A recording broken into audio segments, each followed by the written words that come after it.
Walden by Henry David Thoreau. Explanation, summary, analysis. Hello and welcome to the discourse. Walden, or Life in the Woods, is a seminal work by American transcendentalist writer Henry David Thoreau. It recounts his 2-year experiment in simple living at Walden Pond near Concord, Massachusetts, where he built a small cabin and sustained himself through farming and observation of nature. The book blends memoir, philosophy, and naturalist writing, reflecting Thoreau's belief in self-reliance, individualism, and the spiritual benefits of a life close to nature.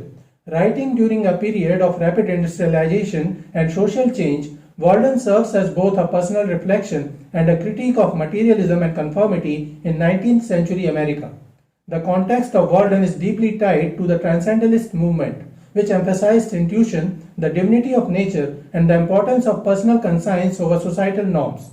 Thoreau was influenced by thinkers like Ralph Waldo Emerson, whose essay Nature laid the groundwork for transcendentalist ideals. Thoreau's retreat to Walden Pond was an attempt to live deliberately, stripping away unnecessary distractions to uncover essential truths. The book also responds to broader societal issues, including slavery, urbanization, and environmental degradation, making it a political and philosophically charged work. Key themes in Walden include self-reliance, simplicity, and the connection between humans and nature. Thoreau advocates for a life of intentional minimalism, arguing that material possessions often hinder true freedom. His famous dictum, "Simplify, simplify," encourages readers to focus on spiritual and intellectual growth rather than wealth or status. Another major theme is individualism. Thoreau champions non-conformity, urging people to follow their own paths rather than societal expectations. Additionally, Walden explores the cyclical rhythms of nature, portraying the natural world as a source of wisdom and renewal. The significance of Walden lies in its enduring influence on environmentalism, literature, and political thought. It inspired later conservationists like John Muir and Rachel Carson and became a foundational text for the environmental movements. Its critique of consumerism and advocacy for civil disobedience, later expanded in Thoreau's essay Resistance to Civil Government, influenced figures like Mahatma Gandhi and Martin Luther King Jr. As a literary work, Walden is celebrated for its poetic prose, keen observations of nature, and philosophical depth. More than a personal narrative, it remains a timeless meditation on how to live a meaningful life in harmony with the natural world. Summary of Walden. Walden consists of 18 chapters, each exploring different aspects of Thoreau's life in the woods, his philosophical reflections and observations of nature. In the opening chapter, Economy, Thoreau introduces his experiment at Walden Pond by critiquing society's obsession with material wealth and unnecessary labor. He argues that most people are enslaved by possessions, debt, and societal expectations, leaving no time for meaningful living. To prove simplicity's value, he details how he built his cabin for just $28.12 and sustained himself through frugal farming, working only briefly to cover basic needs. Thoreau mocks fashion, philanthropy, and technological progress as distractions from life's essentials. He advocates self-reliance, urging readers to strip away excess and focus on spiritual and intellectual growth. The chapter lays Walden's foundation. True prosperity comes from freedom, not accumulation, and a deliberate life aligned with nature yields deeper fulfillment than blind conformity to industrial society's demands. Economy sets the philosophical foundation for Walden, establishing Thoreau's key themes: simplicity, self-sufficiency, and the rejection of societal materialism in favor of a life aligned with nature and personal conscience. In Where I Lived and What I Lived For, Chapter 2, Thoreau explains his move to Walden Pond as a quest to live deliberately and confront life's essential truths. He rejects society's hurried pace, comparing modern distractions like railroads and news to empty noise. Advocating mindfulness, he urges readers to awaken to nature's wisdom and simplify their lives. The chapter's famous metaphor, "We do not ride on the railroad, it rides upon us," captures his critique of progress that enslaves rather than liberates.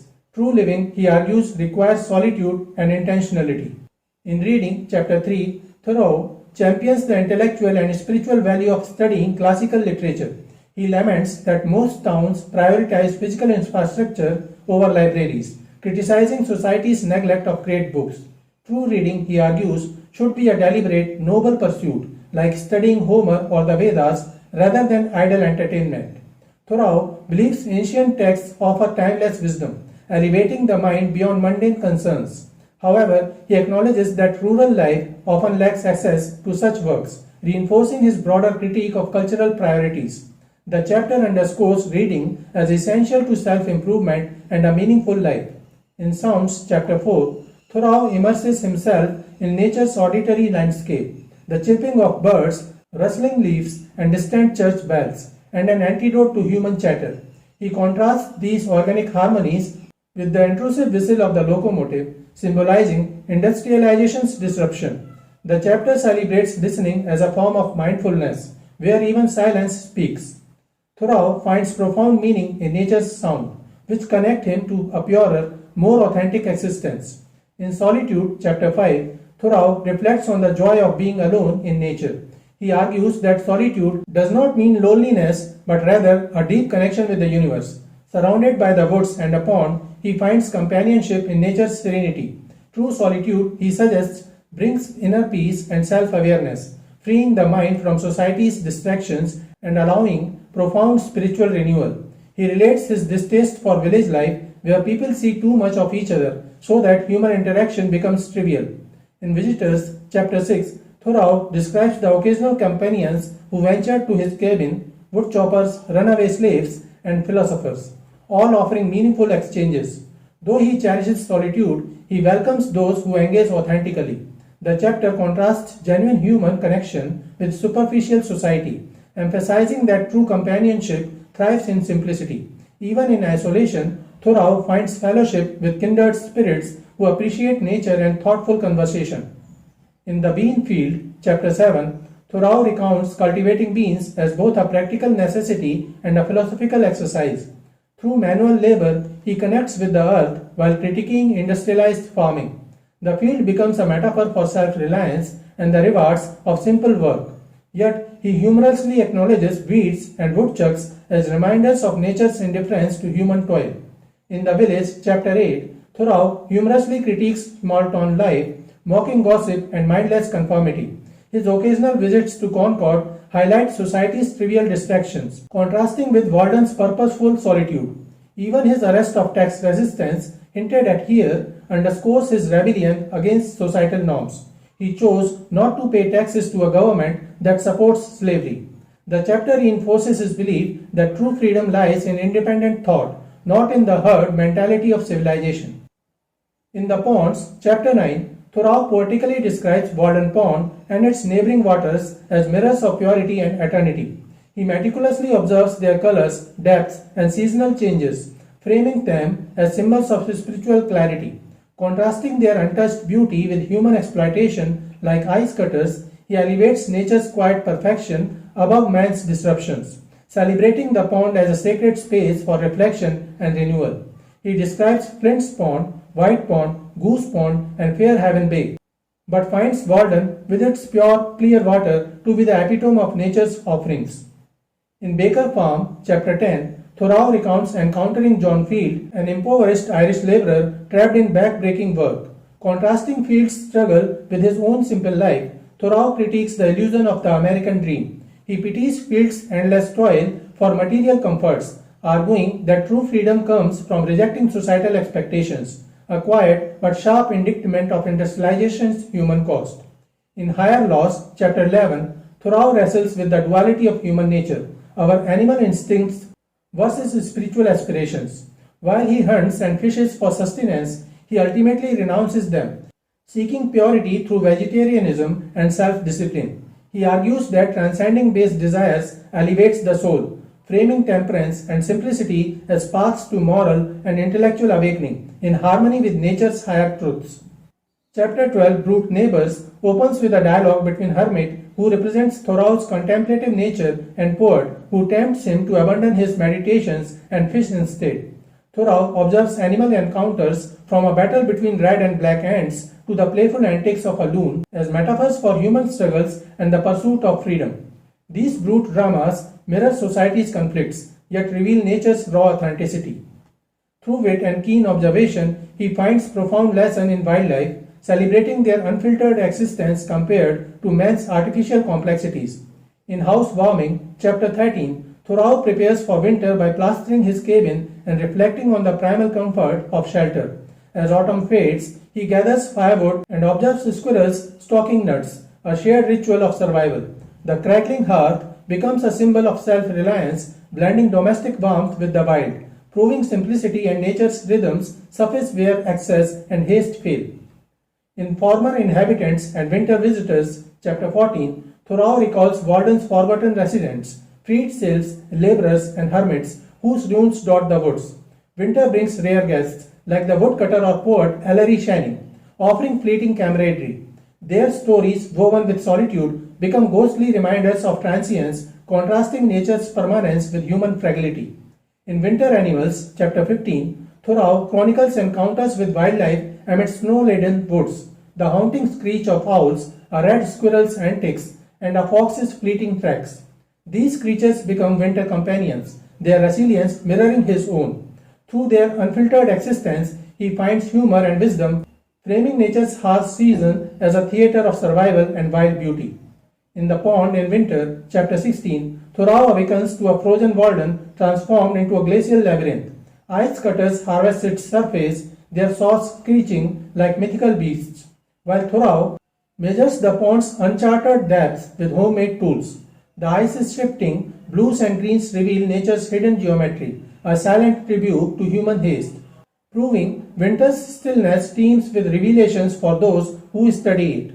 In Spring, chapter 17, Thoreau witnesses the pond's rebirth as ice fractures into thunderous mosaics. The thawing earth pulses with the life, sap rises, geese return, and sand flows in foliaceous patterns like primal poetry.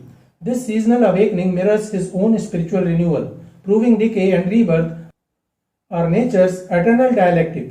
Winter's death yields to spring's exuberance, a testament to resilience and the inevitability of transformation. In conclusion, chapter 18, Thoreau distills his 2-year experiment into a final call to awaken. He urges readers to reject conformity, embrace simplicity, and live deliberately, not as spectators but as active participants in life's grand adventure. The chapter's famous exhortation, "If a man does not keep pace with his companions, perhaps it is because he hears a different drummer," champions individualism. Thoreau acknowledges his return to society but insists the lessons of Walden endure. True freedom lies in self-reliance, curiosity, and an unfettered pursuit of one's unique path. Analysis. Thoreau frequently uses metaphors and symbols to deepen his themes. Walden Pond itself is a central symbol representing purity, self-discovery, and the human soul's depths. The changing seasons mirror personal growth and renewal, while the railroad, a recurring image, symbolizes industrialization's intrusion into natural life. His description of the thawing sandbank in spring becomes a metaphor for creativity and spiritual awakening. Thoreau's writing is filled with paradoxical statements and concise, memorable aphorisms that challenge conventional thinking. For example, "I went to the woods because I wished to live deliberately, to front only the essential facts of life," and "The mass of men lead lives of quiet desperation." These statements force readers to reconsider societal norms and the meaning of a fulfilled life. Thoreau's vivid descriptions immerse the reader in the natural world. His detailed observations, such as the colors of autumn leaves, the sounds of birds, or the ice melting on Walden Pond, create a rich sensory experience. This imagery reinforces his transcendentalist belief that nature is a source of spiritual truth. Thoreau references classical literature, Eastern philosophy like Hindu scriptures, and biblical passages to connect his ideas to broader intellectual traditions. These allusions lend authority to his arguments and situate Walden within a global conversation about simplicity and wisdom. In chapter 1, Thoreau alludes to Shakespeare's Richard III when he uses the line, "Now is the winter of our discontent," to mark the end of winter and the beginning of spring. This line, spoken by Richard in the opening of Shakespeare's play, signifies a shift from a period of internal turmoil and discontent to a time of potential for positive change. Thoreau uses this allusion to connect his own experience of moving to Walden Pond, leaving behind the discontent of societal life with the play's theme of transformation. Nature is often personified in Walden, giving it an almost divine presence. The wind speaks, the pond winks, and the morning invites him, all reinforcing the idea that nature is alive and communicative. a key transcendentalist belief. Though Walden is philosophical, Thoreau grounds his ideas in personal anecdotes, whether about building his cabin, battling ants, or watching ice fishermen. These stories make abstract concepts tangible and engaging. The cyclical structure of the book, beginning in summer and ending in spring, mirrors natural renewal and spiritual rebirth. So this is it for today. We will continue to discuss the history of American English literature. Please stay connected with the discourse. Thanks and regards.